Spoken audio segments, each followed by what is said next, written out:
It's Friday night in spirit, which means it's time for another episode of the Friday Night Nicktoons podcast. I'm Casey.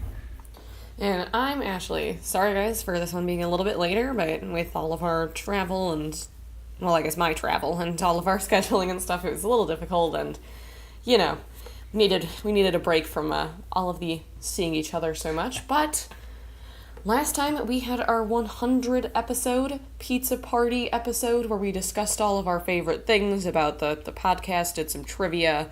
It's a great time all over the place. Yeah, it feels kind of, I don't know what the word is, but 101 is a little strange. It's like, oh, we have to keep doing this, don't we? But yeah, the 100 episode celebration was great. The New York trip was great. And we also put out our weekly Twitter poll last week asking which Nicktoon which Nicktoon theme park you would go to. We discovered, or in one of Ashley's trivia questions, we realized just how many different theme parks there are in the Nicktoon universe. We only picked 4, but some of you guys tweeted your own write-in votes. That was kind of fun. The winner was Reptarland, with half of the vote in a 4-person poll. Second was Escalatorland with 30% of the vote, which I personally hoped would win. Third was Dinoland of Hey Arnold with 13%. And fourth was Adrenaland of Fairly OddParents with 7% of the vote. Your thoughts, Ashley? You know, I'm realizing, Casey, did we ever actually go on a long escalator while I was in New York? We didn't, yeah. I was going to say, I don't think... I just wanted to make sure that we didn't go on an escalator and not say it. Yeah. I'm okay with us not having been on one and it just not happening. Yeah, I can't force Escalatorland. Escalatorland is... I actually think it was my vote too. It's one of those meme moments where you gotta go for the lulz, but just the idea of an entire theme park centered around a bunch of escalators. Like, what a concept. This is the ride. To be fair, Reptarland also looked pretty awesome. It does. And I think if I was like actually given like you can have a ticket and a free trip to go to one of these places that suddenly exists, I would much rather go to Reptarland than actually go to Escalatorland. And Reptarland is this fascinating, like, cross-cultural phenomenon. It seems like it has an American fan base, but the park is in France, but it's clearly Japanese-inspired. It's kind of all over the place. Yeah, so that's neat. But, yeah, that was an interesting poll, and, you know, of course, we've got Glove World, we've got, there's one from Doug, I forget what it was called, but we had a few write-ins, so that was fun. Lots of participation on this one. Yeah, there's a lot of good hypothetical theme parks, guys. But this week, our Avatar: The Last Airbender. Goodness. The Last Airbender watch begins.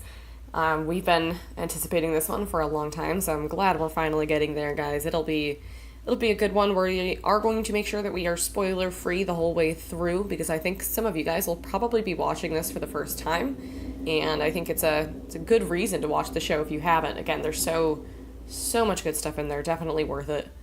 Totally, yeah, and by spoiler-free, we will obviously spoil the episode we are currently discussing, but we will never go further ahead than we are. We won't even hint. We'll try to do our best there. It's hard not to talk about the arcs, but we'll try to go in blind with this. Guys, follow us on Twitter at FNN_podcast, Facebook.com/FNN Podcast. Check us out on Apple Podcasts so others can find the show, and as always, be sure to check out our YouTube page.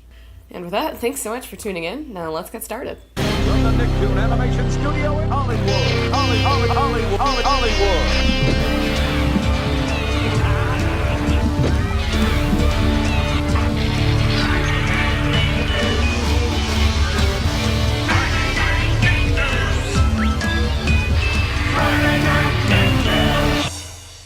Alright guys, this is episode 1 of our Avatar Marathon. Every other week we're going to be watching an episode of Avatar, and our first one is called The Boy in the Iceberg. It's from Book 1, Episode 1, and it originally aired on February 21st, 2005.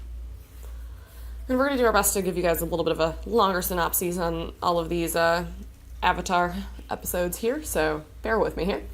While fishing, Sokka and Katara discover Aang and his sky bison Appa icebound floating on the sea.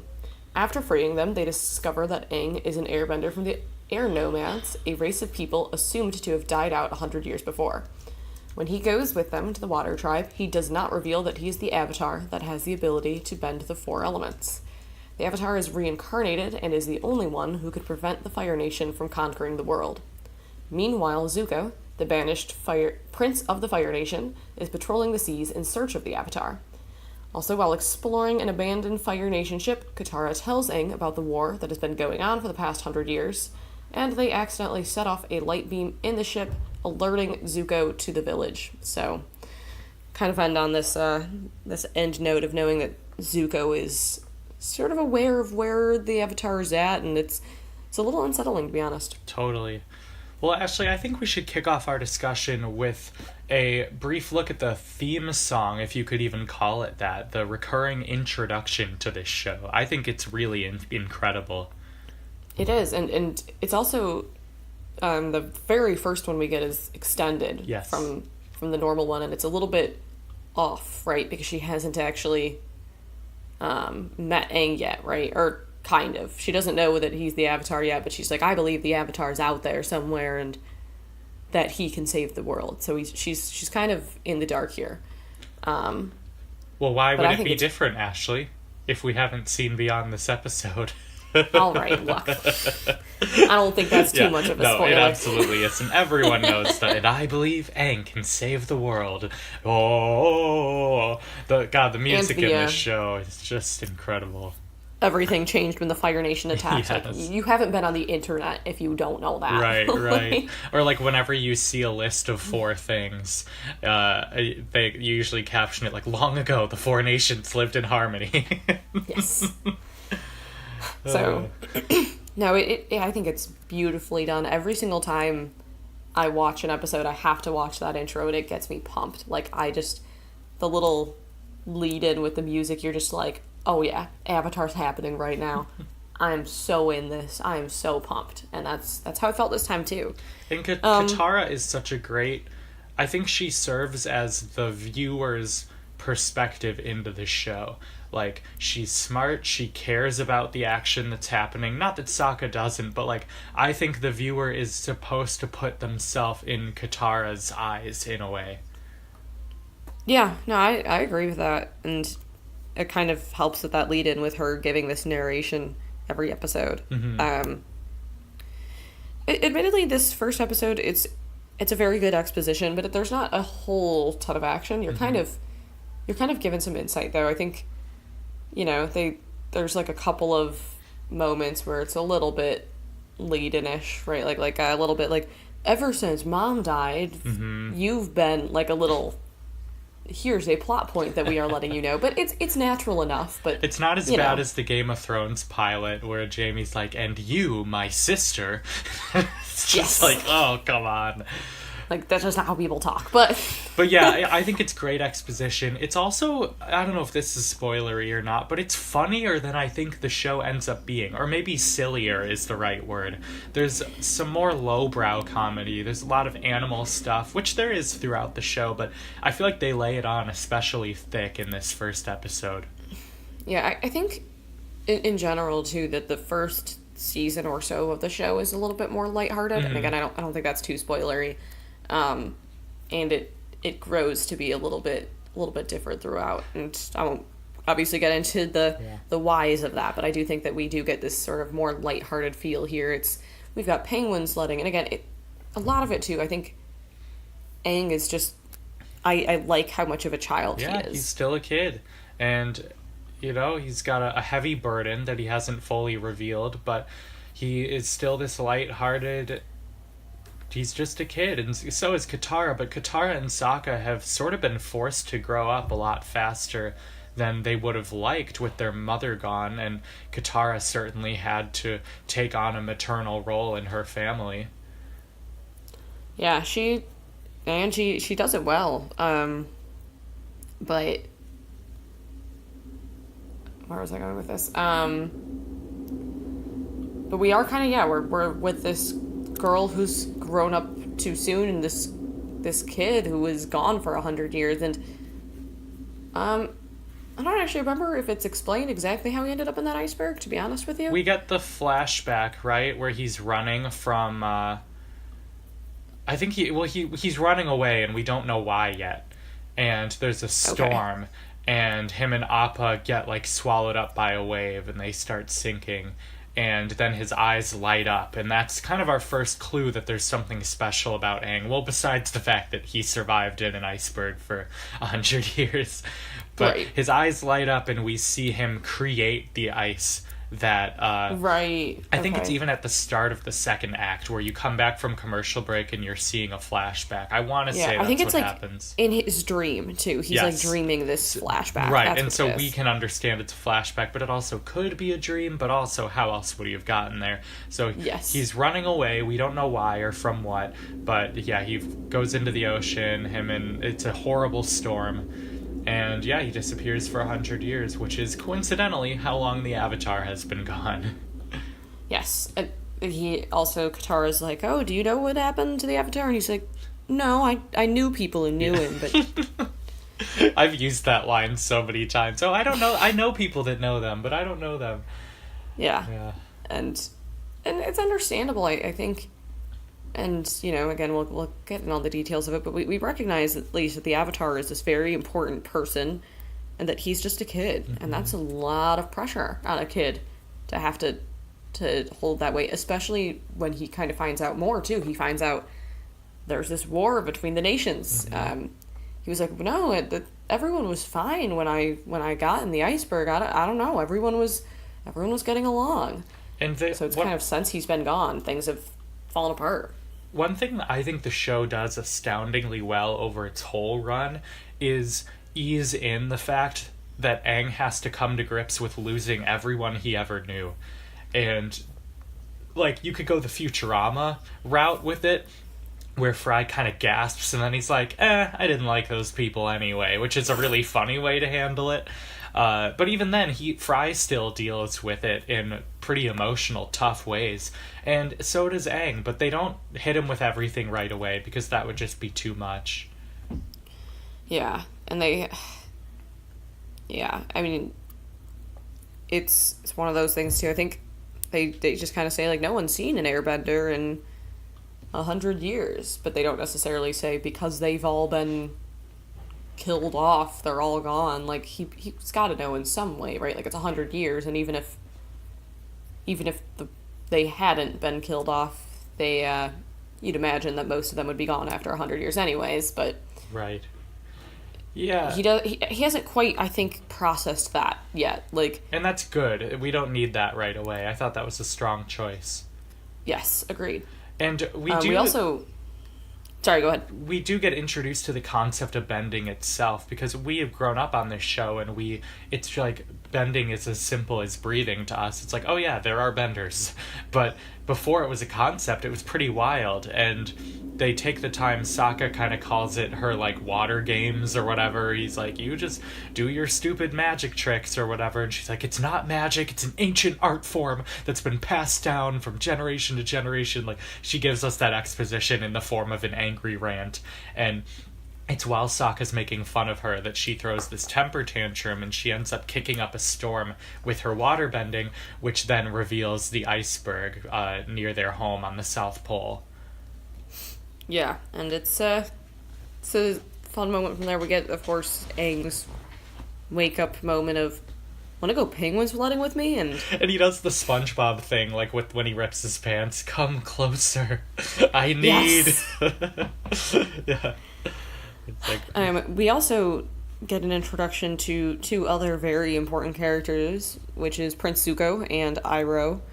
Iroh sadly missing from our Big Madness tournament there, but we do get sort of an introduction to just kind of how they function, and we get Iroh giving his advice and whatever, and just kind of being like, you know, hey, you've got to come inside, like, you got to sleep, and he's like, no, I will find the Avatar. He says something along the lines of, like, because Iroh says, look, nobody's been able to find him, and we get the introduction to well, that's because nobody else had their honor riding on it, which, like, We'll, and again, not too much spoiler here, but you will hear that a few more times in the series. Once or twice. Man, I wonder how many times we're gonna be saying, I hope that's not too spoilery. I have a feeling that's gonna be a recurring motif on this podcast. Yeah, again, I think just major plot points and major things like that, I want you to be able to experience for your own. Same with the emotional arcs, but yeah, we might accidentally tease some things, but Zuko, yes, honor. That's his journey. That's not yes. a spoiler, that's just obvious. Like I said, it will get repeated a time or two, Yes. and I think that kind of makes sense. Again, we don't necessarily know exactly why he's gotten into this position, but he needs to restore his honor, and he believes that finding the Avatar will do just that. Right. Let's talk about Sokka's role in this episode, because he's pretty much pure salty comedic relief in this episode. Yeah, and I feel like he is for a decent bit. He's kind of the comedian.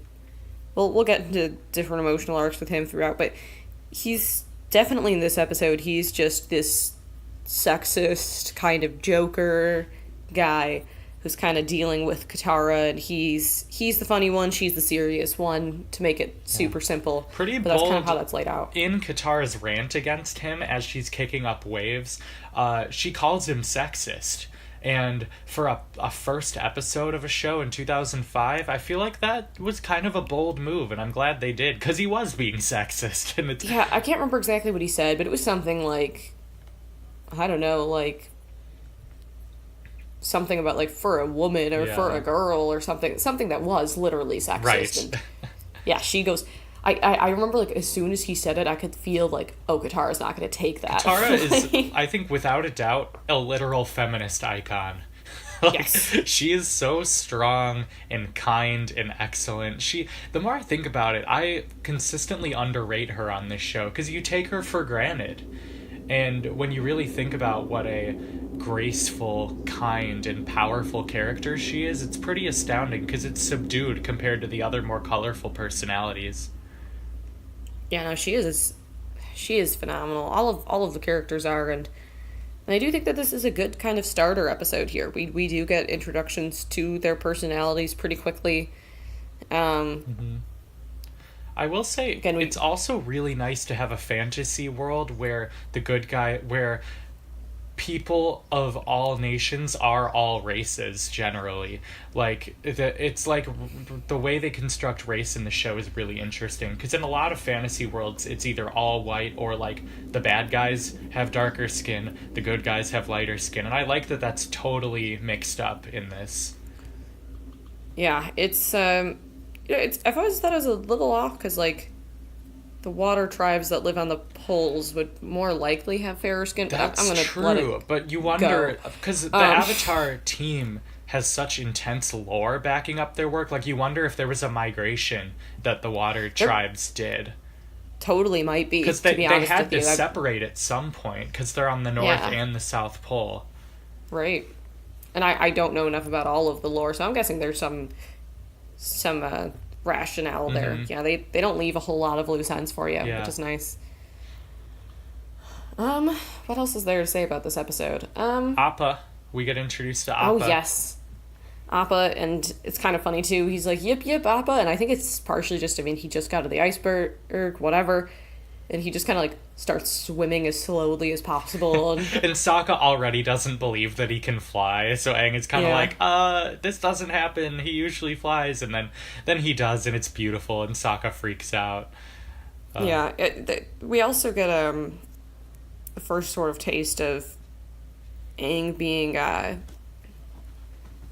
of like a showpiece, kind of like display piece almost. Like, people are so interested in him, even before they know that he's the Avatar, right? They know that he's an airbender, and that's fascinating, right? Like, they're fascinated to see this bending happen, and we kind of get at first they're kind of scared of him, to be honest with you, too. The village, right? But this is the first kind of introduction we have of an airbender to these people, and probably, like, the children, they've never seen an airbender, period, right? Maybe some of these people know of them, but most of these people were that the airbenders have been gone for a long time. Like, so his tattoos freak them out. He looks different than anyone they've ever known, I'm sure. And another important point, Katara is the only waterbender left on the South Pole because of the war. And so these people don't even see benders very much. So when Aang is showing off all its airbending moves, they think it's really cool, but they're also like, what is this guy's deal? Also, the waterbending children are so cute. Yes. Oh, they're great. They're great. Sokka's like teaching them how to be warriors, and one's like, I gotta pee, and he's like, all right, who else has to pee? And all their hands shoot up. Yeah, it's again we got a lot going here in a pretty short time span too. I think that's pretty frequent in this show, that there's a lot of story that gets passed, and there's a couple of episodes where that might not be true, but usually we get a lot of information. We get a lot of little good character bits in any given episode. So it's one of the most economic shows I've ever watched, where it packs the most content in a way that's digestible. It never feels like too much, but the pacing of the story and the way you receive the information, it's almost unmatched. This is legitimately my second favorite show that I've ever watched, Breaking Bad being the first, but all animated and non-animated, I think this show is just a masterpiece of animation. When Appa is flying, it reminded me of probably my favorite like recurring visual thing we get in the show, which is a slow Appa flying with Team Avatar on his back and like a beautiful watercolor in the background. I feel like a few episodes end that way, and it's so stunning. It is. It's stunning, and it's also kind of got this feeling of like, where are we going next? What's happening, sort of a deal. Because they often don't know. This episode, though, I think the ending is done really well, right? Mm-hmm. They're kind of messing around on this Fire Nation ship, which is kind of where the conversation comes in that Katara's like, look, there's this war. Mm-hmm. And they accidentally set off this flare, and that is where Zuko, who like can't even sleep because he's so obsessed with this, of course catches it. He sees that there's an airbender, he sees where the village is, and we're left again with this kind of feeling of, this is the worst thing that could have happened, really, right? Like, the one person that most wants to capture the Avatar knows that the Avatar's there. The Avatar's not aware that he's being tracked down by this guy, and like, he could just, it feels uncertain, it feels worrisome, and the music kind of leads you into that too, which we could talk for days about the music alone in this, honestly. Just thematically, it sets things up so well. Mood is set so many times by it in such a good way, but it definitely leaves you with this, again, just this, what's going to happen? How's he going to get out of this? And what's their game plan? Right now, we're really kind of just, we're left with, there's an airbender, he's chilling with the water village, and that's really all that's going on, right? Like, we don't have any final goal for them yet, other than the obvious that is given in the exposition, that she believes that the Avatar can stop the Fire Nation, but the hows and the whats and the whys of that are completely in the dark right now. Yeah, it's this show, much like Game of Thrones, I never realized how there are some similar things. They're both such excellent fantasy that they have some similar things in common. And both of them end episodes really strongly. No matter how good or bad the episode has been, the end of the episodes leaves you with the sense of, oh man, everything's gonna change. And it doesn't feel cheap. It feels earned. The pacing is wonderful. Yeah, so it's like, oh geez, and we're establishing a narrative of Zuko versus Aang. It's not Jafar. I don't know why. What's the Jean Valjean and Javert? It's very much that Les Mis sort of cat and mouse chase, and we'll see if Aang is gonna learn about Zuko's existence soon, or how that's gonna work. It leaves you with a lot of questions. Yeah, and again, it's kind of like where are they going? There's so much journey that has to happen, right? There's seasons left, so that they're gonna get into some big stuff, but we're kind of just at the surface level, and I think it does a great job again of setting up these characters, putting you in a place that you're interested, you want to know more, because there's so many unanswered questions, as there has to be. It's episode 1, but I do think it's a solid episode overall. I think we're set up well. I don't know if there's anything else we're missing. Yeah, I just have an idea, because we're probably not going to do the, amazing interviews that Patricia set up for As Told by Ginger. We're just going through the show, but I think a fun way to learn more about the people behind the scenes is each week end with just a tiny little blurb one of us does on, a voice actor, or an animator, or the style, or something like that. I don't know, what do you think? Yeah, I like that. Probably not this week necessarily, but in general. Well, I found one that is short and sweet and very interesting. It's kind of fun facty, but I think we should focus on a specific thing. So, this week, I found a blurb on the voice actor who played Aang. His name is Zach Tyler Eisen, and he has since retired from voice acting, basically ending with Avatar. He was Aang in Avatar. He was Lucas Nickel in The Ant Bully. He was in Nick Jr.'s Little Bill. And, of course he's Pablo the Penguin in The Backyardigans. Oh, wow. I totally hear it, but never would have thought of that. Absolutely. And he actually did most of his voice work while living in Connecticut, remotely. Which is awesome, because I think the voice chemistry between the cast is really impressive. So if that was done via satellite, that's, I think, cool and impressive. Yeah, that is. And he's yeah, out of the biz since 2008, which is when Avatar ended. So good for him for kind of quitting while he's ahead. I don't know if you're going to get a better role than Aang in Avatar. Yeah, I also really like this idea. There's so many players involved in this show that I think we can talk about. There's definitely enough for one per episode, and I like this kind of behind the scenes look. So then maybe next time you pick something and surprise me. Yeah, I like it. Nice. Right, it won't be anything groundbreaking, but with just little, I didn't know that, no, I didn't know that either. Quick little blurbs. Again, with all the people in the show, I'm sure there's some interesting stories we can dig up. That'll be kind of a fun way to keep this fresh and new. I'm still very excited to rewatch this show, but obviously I know where it's going. Definitely there will be moments that I forget about, but I think it'll be good to get some research in there too, get some interesting stuff that we neither of us even know about the show. So I like that. Absolutely. All right, well, I think that's all we got for this first one, right? Yeah, I think so. Let's move on to the conclusion, shall we?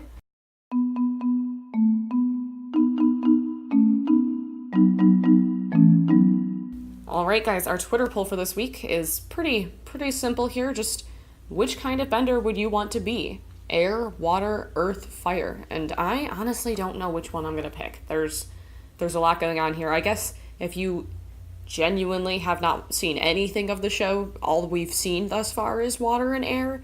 But I think you can kind of piece together what earth and fire bending would be, or you can look up some, clips of it that wouldn't necessarily spoil things for you. But I think each of them has a lot of merits, and I think this one's, I never know my answer to this question. I've always been really attached to the Earth Kingdom, I think because there's so much diversity in different kinds of earthbenders. But the more I think about it, I think I might be a waterbender. I'm like, man, this is tough. I don't think I'm air or fire. See, I don't know. Airbending, though, you can practically literally fly, and that is pretty cool. And I guess we're choosing which one you want, not which one you, intrinsically are. Yes, I would think so, right? Maybe I will pick air. Yeah, this will be a tough one. I'm going to have to think about it. There's a lot of... And if you have seen a lot of the show, there's so many interesting ways they end up using bending that I think are fascinating to think about if you answer this question. But I'm interested to see how you guys answer this one. As am I.